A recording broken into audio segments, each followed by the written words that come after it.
जय हिंद। आप सभी का पुनः स्वागत है जीके जीएस क्लास नंबर 3 में।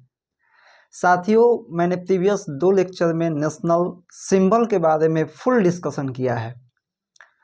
कुछ चीज़ें बच गई हैं तो आज देख लेंगे। और मैंने बताया था कि तीसरे क्लास से हम लोग जियोग्राफी पढ़ेंगे, तो जियोग्राफी की भी स्टार्ट इस क्लास से हो रही है। जियोग्राफी में हम सोलर सिस्टम स्टार्ट करेंगे, ठीक है।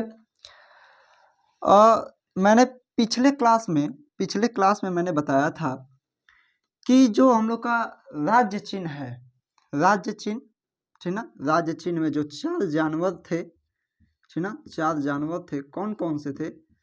तो घोड़ा था, उसके बाद बैल था या साड़ कहते हैं जिसे, उसके बाद हाथी था, हाथी और शेर था, हाथी और शेर। तो साथियों, मैंने इन चारों जानवरों का वाकई में क्या मतलब है मैंने प्रीवियस लेक्चर में बताया है, उसका डिस्क्रिप्शन में लिंक दिया गया है, वहां पे आप जा सकते हैं। लेकिन मैंने इन चारों जानवरों को लिंक किया था किससे? तो गौतम बुद्ध से। किससे? तो गौतम बुद्ध से मैंने लिंक करके सब जानवर का जो मतलब है, सब जानवरों का मतलब मैंने बताया था। लेकिन इन गौतम बुद्ध का बचपन का नाम मैंने छोड़ दिया था प्रीवियस क्लास में। तो इनका बचपन का नाम था क्या? तो सिद्धार्थ। बचपन का नाम इनका सिद्धार्थ था। और घोड़ा और किस चीज को दिखाता है? तो घोड़ा जो है लॉयल्टी और एनर्जी, ठीक ना। घोड़ा जो है लॉयल्टी और एनर्जी को दर्शाता है, एनर्जी को और स्पीड को, लॉयल्टी, एनर्जी और स्पीड को जो है दर्शाता है। बैल जो है यानी कि सार, ठीक ना, बैल जो है हार्ड वर्क को दिखाएगा, उसके बाद जो शेर है ना, वह कॉन्फिडेंस, कॉन्फिडेंस और प्राइड को दर्शाता है, ठीक है। ये चीज़ें हमने बताया था। ये चीज़ें छूट गई थी एक्चुअली, तो इसलिए मैं सोचा बता दूं, ठीक है, जियोग्राफी स्टार्ट करने से पहले। उसके बाद एक चीज़ और छूट रहा था, राष्ट्रीय कैलेंडर। राष्ट्रीय कैलेंडर क्या हम लोग का? तो राष्ट्रीय कैलेंडर है शंख संवत। राष्ट्रीय कैलेंडर हम लोग का क्या है? तो शंख संवत है। शंख संवत का प्रथम महीना, पहला महीना जो है कौन सा होता है? तो चैत। उसके बाद अंतिम महीना कौन सा होता है? तो फाल्गुन, ठीक ना, फाल्गुन। यानी कि इसी महीने में हम लोग क्या होली सेलिब्रेट करते हैं, ठीक ना। हम लोग के पुराने अगर दादा दादी घर में होंगे तो वो लोग जनवरी फरवरी मार्च अप्रैल इतना नहीं ध्यान देते हैं, वो लोग यही ध्यान, चैत बैसाख आषाढ़, ये सारी चीज़ें हम लोगों को तो आएगा भी नहीं। तो राष्ट्रीय कैलेंडर शंख संवत है। उसके बाद इसको कब अपनाया गया था? तो 1957 में इसको अपनाया गया था।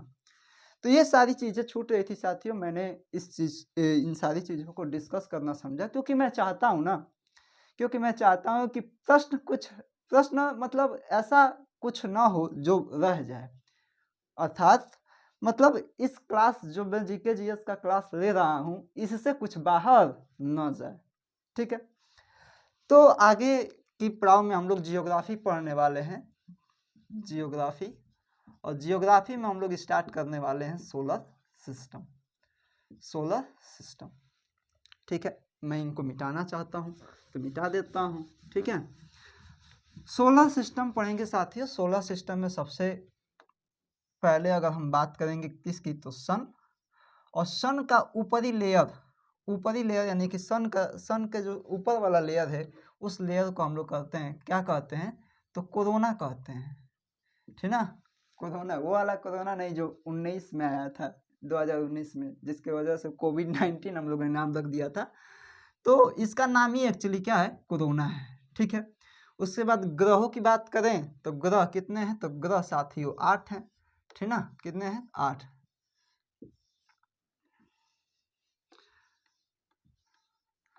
ग्रह 8 है। एक और छोटा सा था यहाँ पे लास्ट में, जिसका नाम प्लूटो था।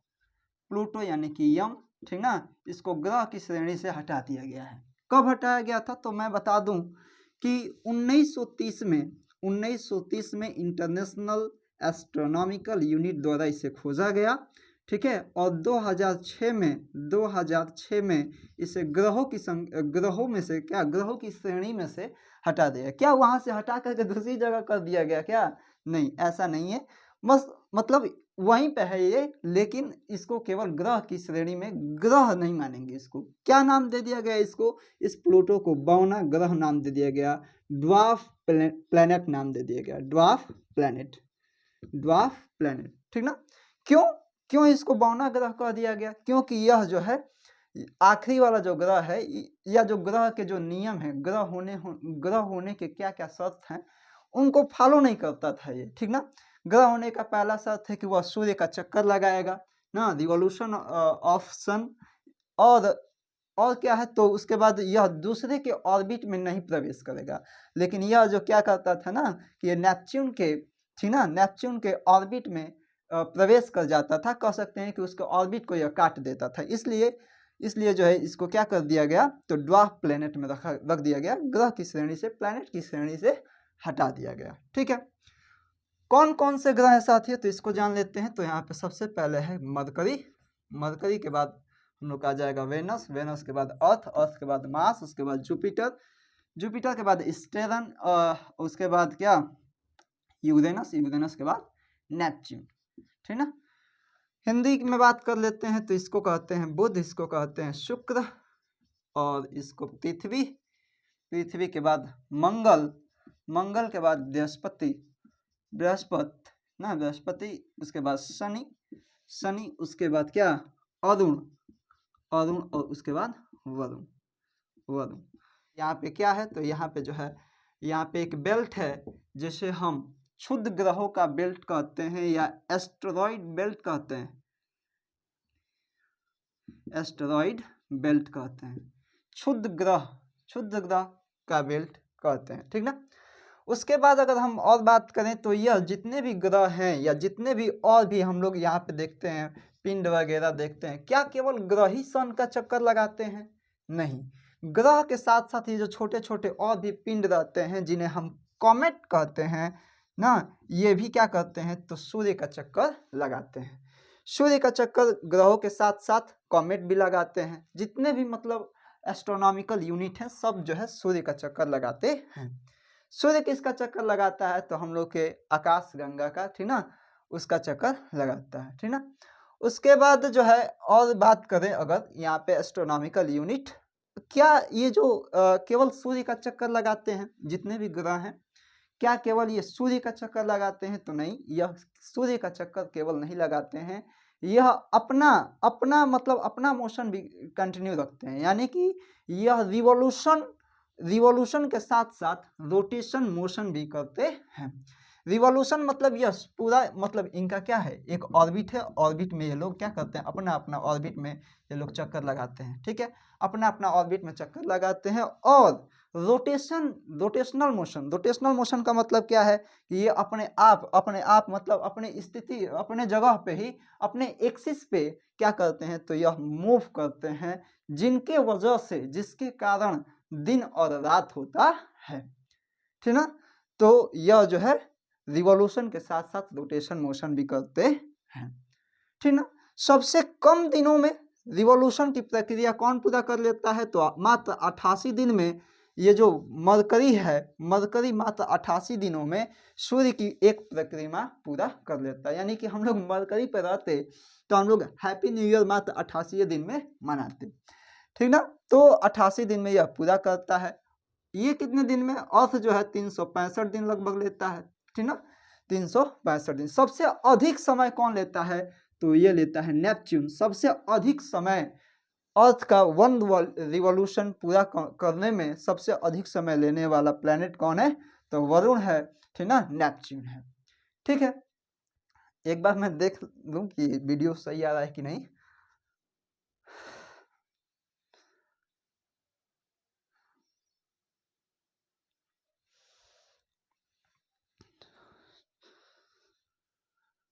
ठीक है, तो वीडियो बिल्कुल सही आ रहा है। और आगे चलते हैं तो आगे हम लोग बात करेंगे कि ये जो इसे क्या कहते हैं, तो इसे आउटर प्लैनेट भी कहते हैं।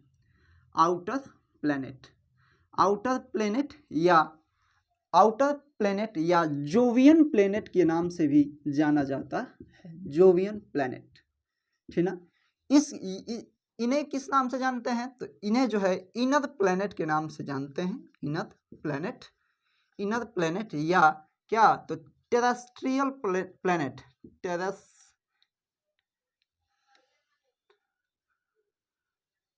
टेरेस्ट्रियल प्लैनेट, टेरेस्ट्रियल प्लैनेट के नाम से भी इनको जानते हैं। तो inner planet, terrestrial planet, outer planet या जोवियन प्लैनेट के नाम से जानते हैं। एक्चुअली में क्या है साथियों कि ये जो जितने भी प्लैनेट दिख रहे हैं ना, जुपिटर, सन, जुपिटर, सैटर्न, यूरेनस और नेपच्यून, ये क्या है, तो यह गैसियस प्लैनेट के नाम से भी इनको जानते हैं। इनको क्या कहते हैं, तो गैसियस प्लैनेट, गैसियस प्लैनेट, क्योंकि ये गैस से बने हैं, गैसियस प्लैनेट के नाम से भी जाने जाते हैं, गैस से बने हैं। या इन्हें रिंग प्लैनेट के नाम से भी, क्योंकि रिंग है, रिंग, रिंग प्लैनेट के नाम से भी इनको जाना जाता है, रिंग प्लैनेट, ठीक ना, रिंग प्लैनेट के भी नाम से इनको जानते हैं, ठीक ना। तो बुध हो गया, शुक्र, पृथ्वी, मंगल, बृहस्पति, शनि और वरुण। अब इनके बात करते हैं तो सबसे बड़ा ग्रह जो है, सबसे बड़ा ग्रह कौन सा है, तो सबसे बड़ा ग्रह हम लोग का बृहस्पति यानी कि जुपिटर है, सबसे बड़ा, सबसे बड़ा ग्रह। सबसे छोटा ग्रह की बात कर लेते हैं तो मरकरी है, सबसे छोटा, सबसे छोटा ग्रह जो है कौन सा है, तो मरकरी, सबसे छोटा ग्रह, ठीक है। उसके बाद बात कर लेते हैं वेनस की, वेनस की बात कर लेते हैं।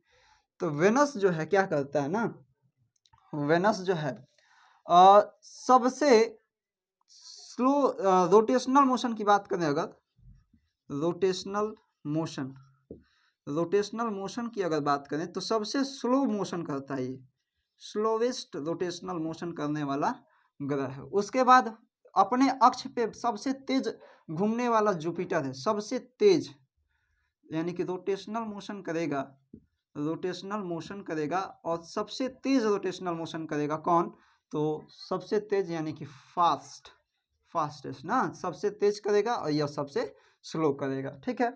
उसके बाद इस ग्रह को यानी कि वेनस को मॉर्निंग स्टार के नाम से जानते हैं।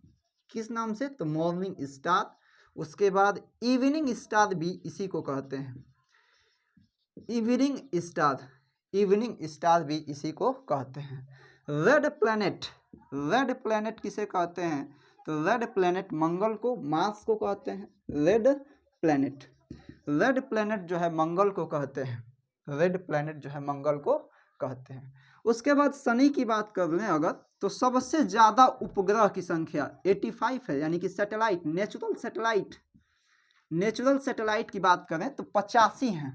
किसके पास, तो शनि, शनि के पास, शनि के पास 85 जो है नेचुरल सैटेलाइट हैं, ठीक ना, शनि के पास 85 नेचुरल सैटेलाइट हैं। उसके बाद हम लोग का अर्थ के पास कितना है, तो अर्थ के पास केवल एक है।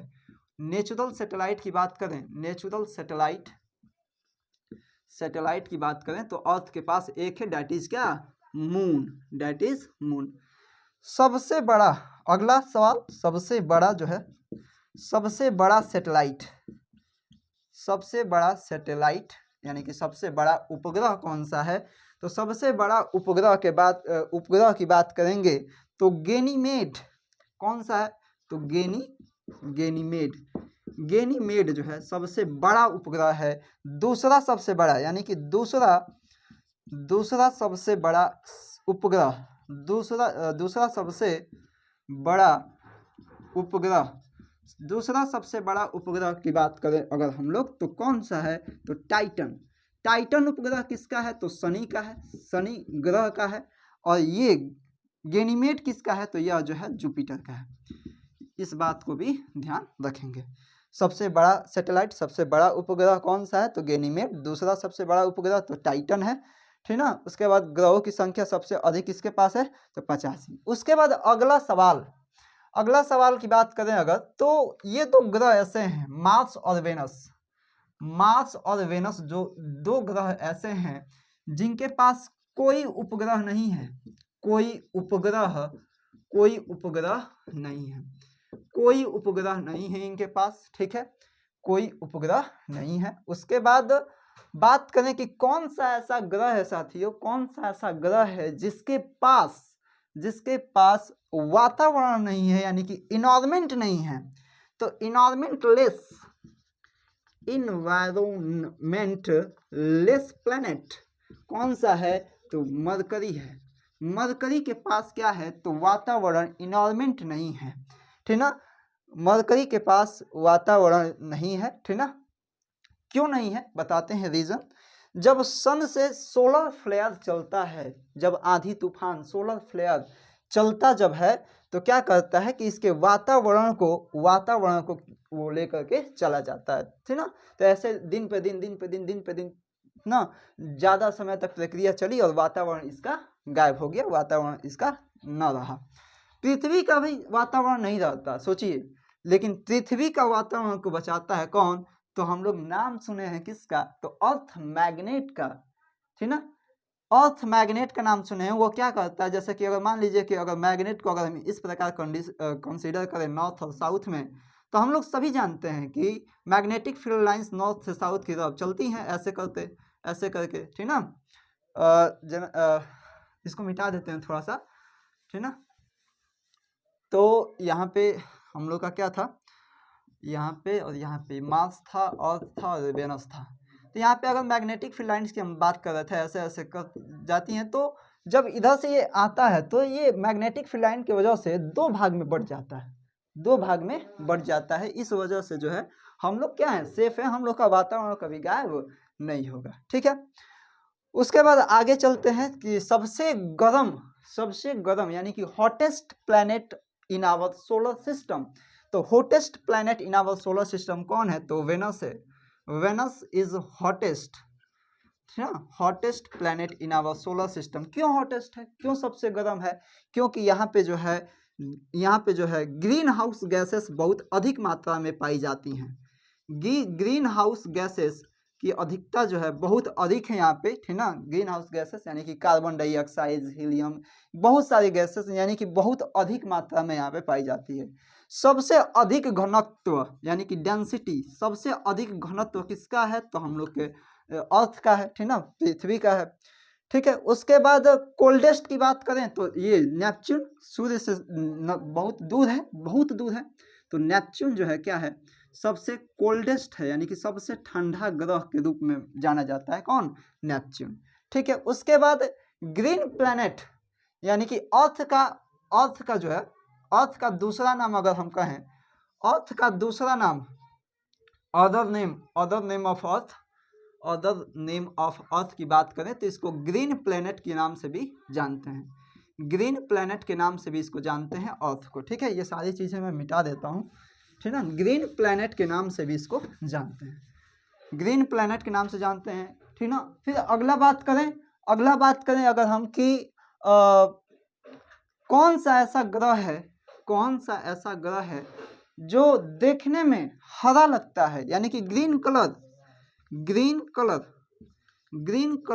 किस प्लैनेट का है, तो आंसर होगा यूरेनस जो है क्या है, तो इसका ग्रीन कलर है। क्यों ग्रीन कलर है साथियों, क्योंकि यहाँ पे methane gas CH4 methane gas बहुत ही अधिक मात्रा में पाई जाती है, इस वजह से यह ग्रीन दिखाई देता है, हरा दिखाई देता है, ठीक है। ग्रीन कलर किसका है, तो यूरेनस का है। ग्रीन प्लैनेट किस और प्लैनेट को कहते हैं, तो अर्थ को ग्रीन प्लैनेट के नाम से जानते हैं। एक सवाल और भी है कि सन क्या है, तो सन एक स्टार है। सन क्या है, तो स्टार है, यानी कि तारा है। सूर्य एक तारा है, और तारों के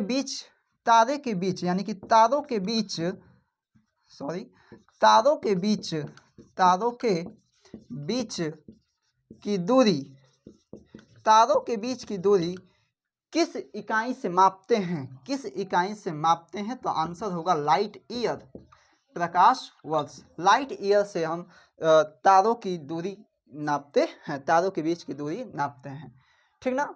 उसके बाद आगे अगर हम बात करें तो हमारे अर्थ से यानी कि पृथ्वी से हमारे पृथ्वी से सबसे नजदीक तारा कौन सा है? तो हमारे अर्थ से सबसे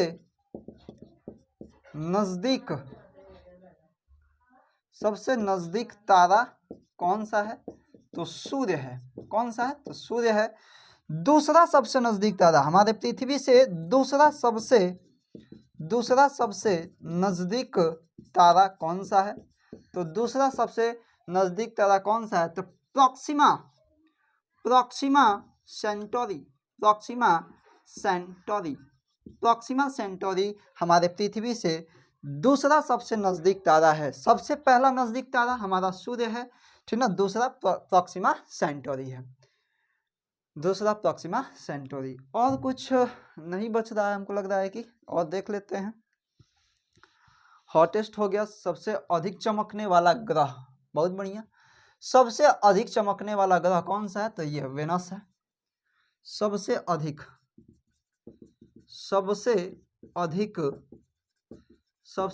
चमकने वाला ग्रह, सबसे अधिक चमकने वाला ग्रह कौन सा है?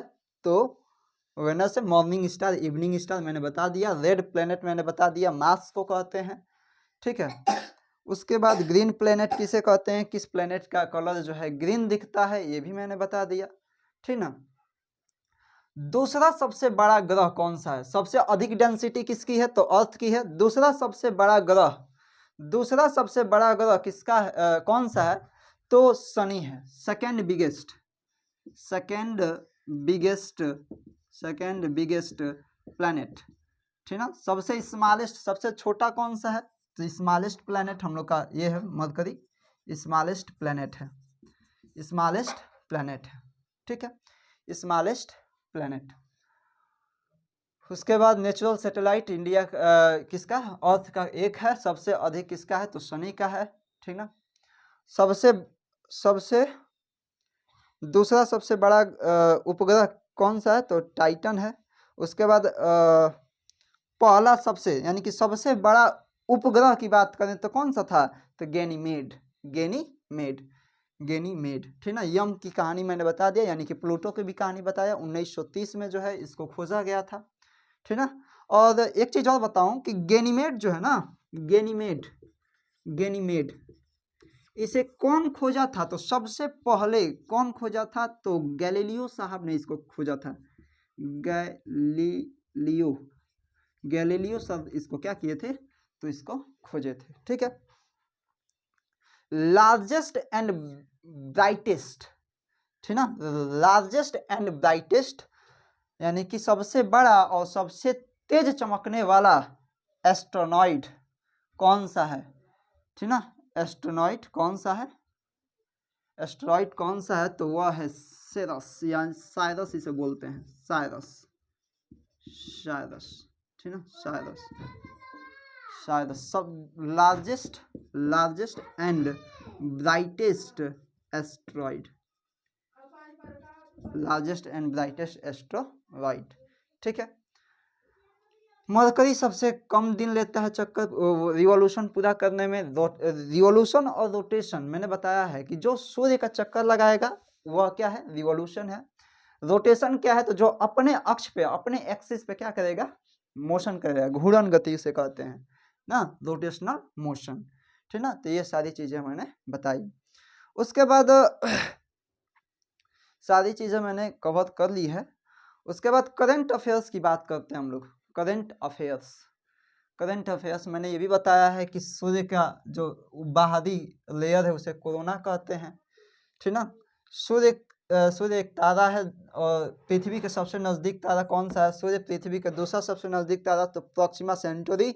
तारों के बीच के दूरी किससे नापते हैं? तो लाइट ईयर, प्रकाश वर्ष से नापते हैं, ठीक ना। प्रकाश वर्ष से नापते हैं, ठीक है। उसके बाद इसको मिटा देता हूं मैं और करंट अफेयर्स की बात करते हैं। करंट अफेयर्स यही है साथियों कि केरल जो है, केरल राज्य के स्मार्ट ऐप का लॉन्च किया है। के स्मार्ट ऐप केरल राज्य द्वारा हाल ही में लॉन्च किया गया है। उसके बाद योगी आदित्यनाथ योगी आदित्यनाथ जी द्वारा फ्लोटिंग रेस्टोरेंट का उद्घाटन प्रयागराज में किया गया है, ठीक ना। उसके बाद फरवरी 2024 में यूएई यूनाइटेड अरब इमरात में भारतीय यानी कि भारत हिंदू मंदिर का उद्घाटन कौन करेंगे, तो हमारे देश के प्रधानमंत्री श्री नरेंद्र दामोदर दास जी करेंगे, ठीक है।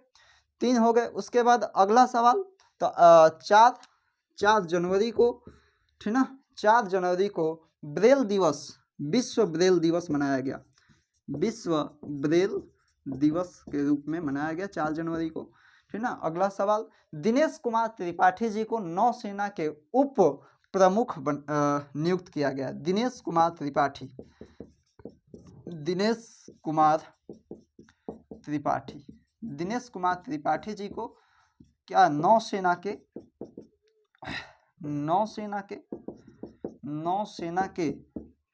उप प्रमुख नियुक्त किया गया है, ठीक ना, उप प्रमुख नियुक्त किया गया है।